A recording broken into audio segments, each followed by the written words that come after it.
Deus e sua bondade, ao longo das eras, ao longo da história, Ele nunca permitiu que não houvessem pessoas que conhecessem o seu caminho, que anunciassem esse caminho, que de alguma forma estivessem conectados a Deus e passando esse conteúdo para outras pessoas. Quando Jesus chegou ao mundo, haviam pessoas que aguardavam com grande expectativa a chegada dele, e havia pelo menos uma pessoa que sabia que ele estava chegando. Haviam outras também, mas um especial marca a nossa história de hoje. Olá, eu sou o Carlos e aqui nós estudamos a Bíblia. Seja bem-vindo. Vamos seguir Evangelho de Lucas, capítulo 2, agora verso 21. Vimos anteriormente o nascimento de Jesus, os pastores que foram lá ver o menino por causa do anúncio dos anjos, e agora vamos seguir com a nossa história. Completando-se os 8 dias para a circuncisão do menino, foi-lhe posto o nome de Jesus, o qual lhe tinha sido dado pelo anjo antes de ele nascer. A circuncisão, um rito religioso judaico que marcava a aliança de Deus com o povo de Israel, e por essa aliança, todo menino, no 8º dia, a partir do seu nascimento, tinha então a pele do prepúcio cortada fora, e assim então tinha uma marca no próprio corpo de que aquele era um homem do povo de Deus e assim seguia o povo de Deus. Com Jesus também foi feito isso e foi dado então o nome anunciado pelo anjo. Lembrando que Jesus, na nossa tradução, a gente traduz como Jesus, né, mas é o mesmo nome que em hebraico a gente também traduz como Josué, né, o Senhor é a salvação. Completando-se o tempo da purificação deles, de acordo com a lei de Moisés, José e Maria o levaram a Jerusalém para apresentá-lo ao Senhor. Aqui eu vou lhe explicar o que significa isso. Na lei de Israel, e a lei, eu vou novamente insistir nisso, a lei não é para a igreja, a lei é para Israel. Existem vários textos que mostram isso. Se você tem dúvida, estude a carta de Paulo aos Gálatas, que é o que concentra mais esse conteúdo. Mas na lei que se aplicava sim a eles, na lei dizia que havia um tempo de purificação após o parto. E eles completaram esse tempo de purificação. Era um tempo em que não se participava dos ritos religiosos. Era um tempo de purificação para a mãe e para o menino. Jesus não tinha do que ser purificado, mas nós já vimos anteriormente que ele sempre fez questão de cumprir tudo o que havia de ser cumprido conforme as disposições da lei. Ele não tinha pecados para ser perdoado, mas quis ser batizado também. E assim então passou o tempo da purificação, eles foram ao templo, lá em Jerusalém. E aí, diz o que a Escritura? Todo primogênito do sexo masculino será consagrado ao Senhor. Todo primeiro nascido, que for homem, será do Senhor. E como é que se fazia como é que se consagrava a pessoa ao Senhor? Se oferecia um sacrifício. E aqui, eles foram oferecer 2 rolinhas ou 2 pombinhos. Só que esse não era o sacrifício que a lei prescrevia. Esse era o sacrifício secundário que a lei prescrevia, caso a família fosse muito pobre para oferecer o sacrifício convencional. Então, esse aqui é o sacrifício de uma família pobre. Por isso que nós podemos conectar esse texto com o texto lá anterior, onde eles estavam em Belém, o nascimento, a manjedoura, a pobreza, porque sim, era uma família de poucas posses materiais, era uma família pobre. Havia em Jerusalém um homem chamado Simeão, que era justo e piedoso e que esperava a consolação de Israel. Justo, palavra em hebraico, tzadik, uma pessoa de conduta irrepreensível. Um homem piedoso, né?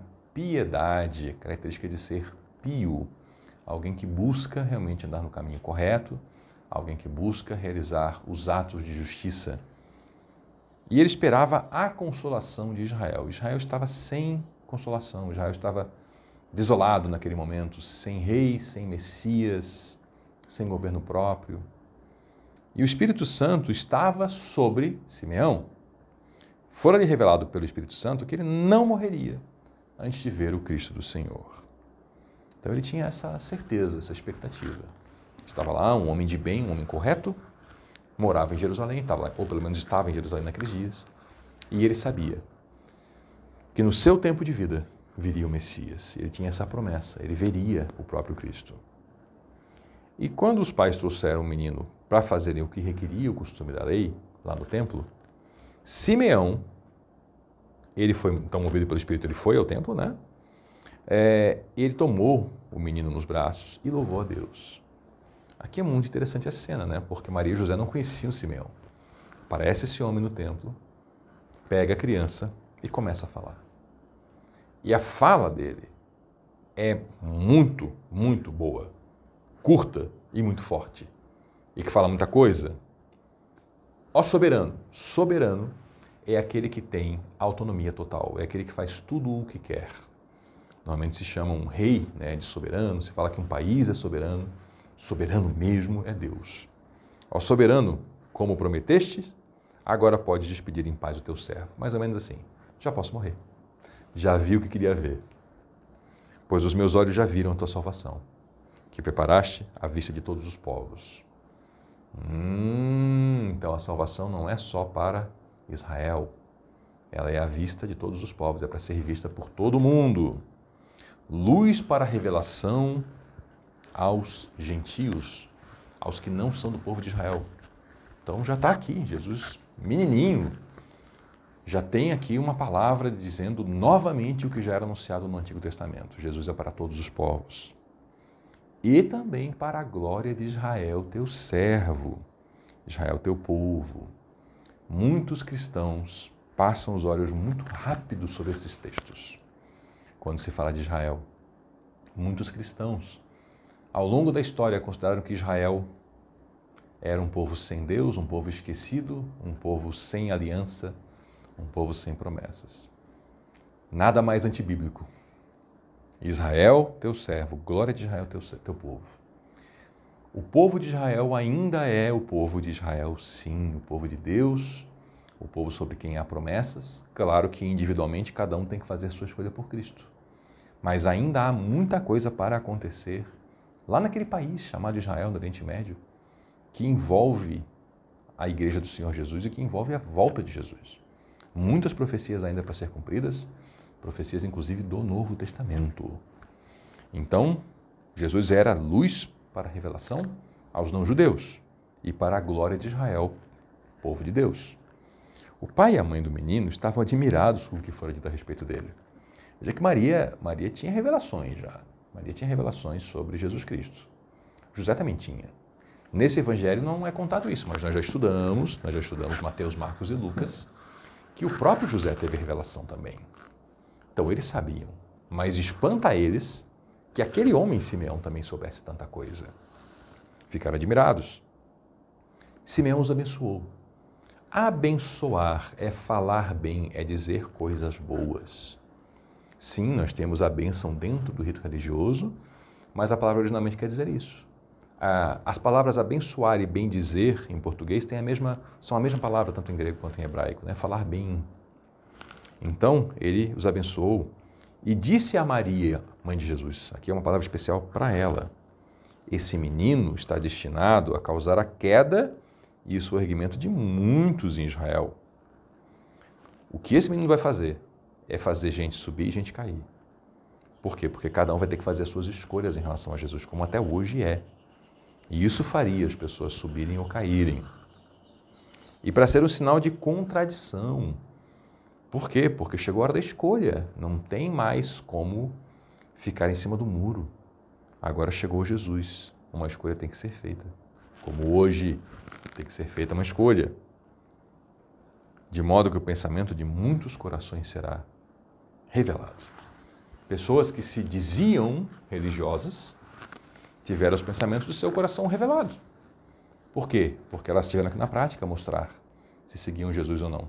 Alguns seguiram, outros não. Pessoas que pareciam ser gente que não se importava com questões espirituais também tiveram seus pensamentos revelados. Muitos deles se importavam e muito. Se importavam e muito e se tornaram seguidores de Jesus. Quanto a você, lembre que ele está falando com Maria, a mãe de Jesus. Quanto a você, uma espada atravessará a sua alma.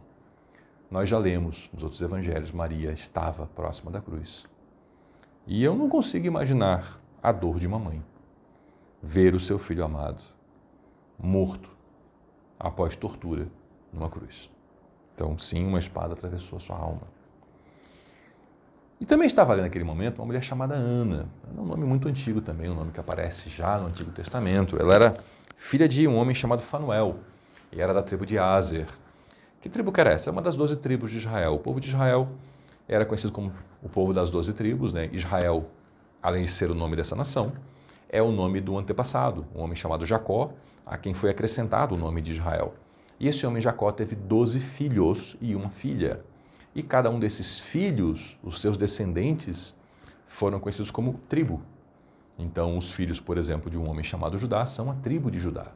Os filhos de um homem chamado Levi são a tribo de Levi. Os tribos de um homem chamado Aser são a tribo de Aser, da qual era Ana. Ela era muito idosa já, Ana. É uma mulher velha, o que a gente sabe que por uma época antiga já era incomum, né? A longevidade ela não era tão grande em tempos antigos, nessa época. E ela tinha vivido com seu marido 7 anos depois de se casar. As mulheres naquela época se casavam muito jovens, a ideia de adolescência não existia. Então, se você naquela época fosse ter contato com uma garotinha, que a gente chama de garotinha, né, de 13, 14 anos, ela era uma mulher formada, ela era ciente das suas responsabilidades como mulher, ela era apta a cuidar de uma família, como também um jovem de 14 anos era um homem. E então, muito jovem, ela se casou, como era o costume, 7 anos viveu com o marido e ficou viúva. Talvez ela ficou viúva ali para os 20 e poucos anos de idade. 20 e pouquinhos, 22, 23 anos, talvez antes disso. Então ela permanecera viúva até a idade de 84 anos. Do jeito que está escrito no grego, dá uma dúvida se ela tinha de fato a idade de 84 anos naquele momento, ou se 84 anos era o tempo dela como viúva. Existe um cálculo que é feito baseado no idioma grego, somos 84, com mais 7 anos que ela viveu casada com a idade aproximada que se casava, talvez essa mulher tivesse 105 anos nessa época. Seja qual for a conta, ela era muito idosa. E ela nunca deixava o templo. Ela resolveu se dedicar à adoração. Ela adorava a Deus jejuando e orando dia e noite. Essa mulher era incansável, era uma pessoa que foi viver no templo, vivendo em adoração. E o povo, era costume se ter em alta estima as mulheres que, ao se tornarem viúvas, não se casavam e se dedicavam à vida de fé. Eram pessoas estimadas, eram pessoas muito respeitadas. E assim viveu Ana. E ela adorava a Deus de que forma? Jejuando e orando. O jejum é uma prática muito importante. Já comentamos anteriormente aqui em outros vídeos. O jejum é a gente se abster de uma coisa lícita, uma coisa correta que Deus dá, por um tempo, para a gente se humilhar diante de Deus, para a gente reconhecer como aquilo nos faz falta e para a gente buscar a direção de Deus. O jejum pode ser total, como muito se praticava na antiguidade. Por razões médicas ele não é recomendado hoje, não se recomenda jejum de líquidos, se recomenda que beba-se água durante o jejum, sim. É muito comum o jejum de alimentos, pessoas ficam 24 horas sem comer nenhum alimento, só bebendo água. Há também outras formas de jejum, né? A Bíblia não tem assim manual, prescrição, norma, mas ela fazia isso, jejuava e orava. Então, tendo chegado ali naquele exato momento, Simeão estava ali dando palavras proféticas sobre Jesus, abençoando a família, falando com Maria, chegou Ana. Chegou ali, deu graças a Deus.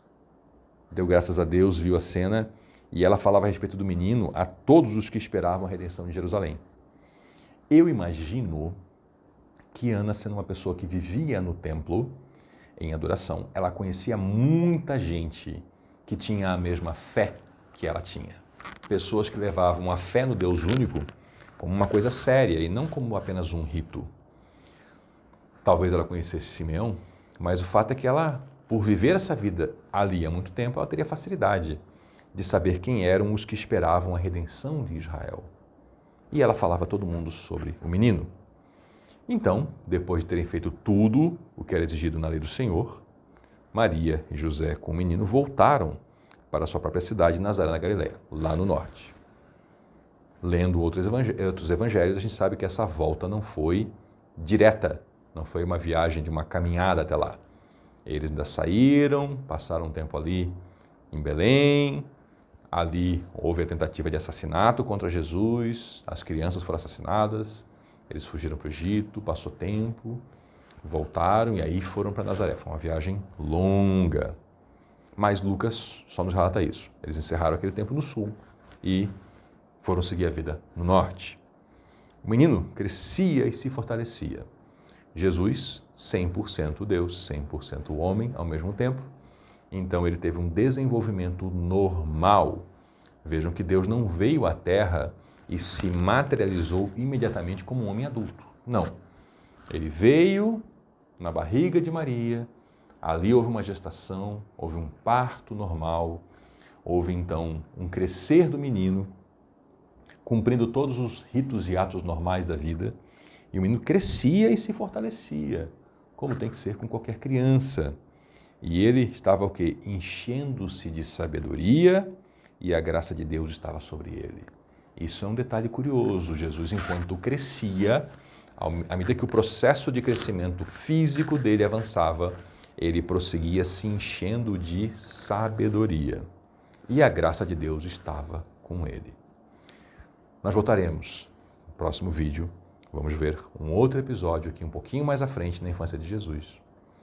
Quero estimular você, leia esse texto, que nós temos coisas muito interessantes para falar sobre ele. Muito obrigado por nos acompanhar até aqui. Eu sou o Carlos e aqui nós estudamos a Bíblia. Até a próxima.